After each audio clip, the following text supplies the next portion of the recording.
"Okay, everyone, hurry up, we are getting late," shouted Papa from downstairs. The whole house seemed as if it had been hit by a hurricane. Everything was out of place and everyone screaming at the top of their lungs. Well, this was not the aftermath of a disaster, but the aftermath of a call from my granny, who just had an idea of having a family mango feast at her home.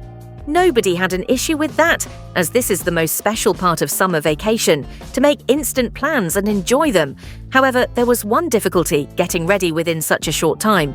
Nevertheless, after approximately 15 to 20 minutes and a crazy war, everyone was ready to go.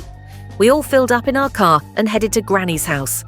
"Yeah!" shouted everyone as we got out of the car and went into a small cottage of Granny, which had a very classy facade.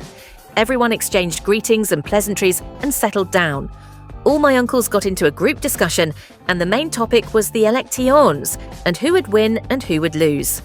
On the other hand, my aunts and my granny grouped together to do their favourite activity gossip. Left were the children, who had disappeared as soon as they entered home, busy playing hide and seek. Everyone was engrossed in their own activities, and then Granny asked everyone to sit together. So everyone gathered in the dining room and settled there. Granny and my aunt appeared from the kitchen holding platters full of mangoes cut into long slices and small pieces. As the mangoes got near the table, youngest amongst us, my fat little broth-heir Shani cried with delight, "Oh, Granny, my mouth is watering!" Everyone smiled and seconded him while grabbing a slice of mango. As there are many different types of mangoes, everyone has his own favourite type of the fruit. And Granny, keeping everyone's taste in mind, had included almost every type of mango available in the market. Everyone was busy enjoying the first arrivals of mango season when suddenly Granny called out from inside the kitchen. There has been a thief inside the house, and apparently the thief was really hungry. We, in total confusion, tried to figure out what Granny was saying. She came out of the kitchen with her hands on her waist and said knowingly, "And that thief, I would say, is amongst us." She winked at my mother, and who instantly understood what Granny meant. The only person who could have secretly taken mangoes from the kitchen before it was served was Shani.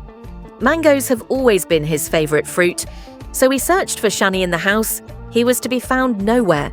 We were still looking for him when suddenly there was bang from under the tart. We stood next to the tart and pulled up the cover spread on it and found my chubby little brother with his hands and mouth covered by the pulp and his clothes all dirty. Shani's cheeks turned red in embarrassment and shyly said, "Hungry, and besides you all know mango is my favourite fruit." Listening to this, everyone burst out laughing and thought, "Poor child, he cannot be blamed. After all, mango is the king of all fruits." We all went back to the dining room, whereas Shani was with Granny, who was cutting mangoes and giving him more so that he could eat as much as he liked. Everyone had smiles on their faces as they enjoyed the summer mango feast. Please like and subscribe my channel.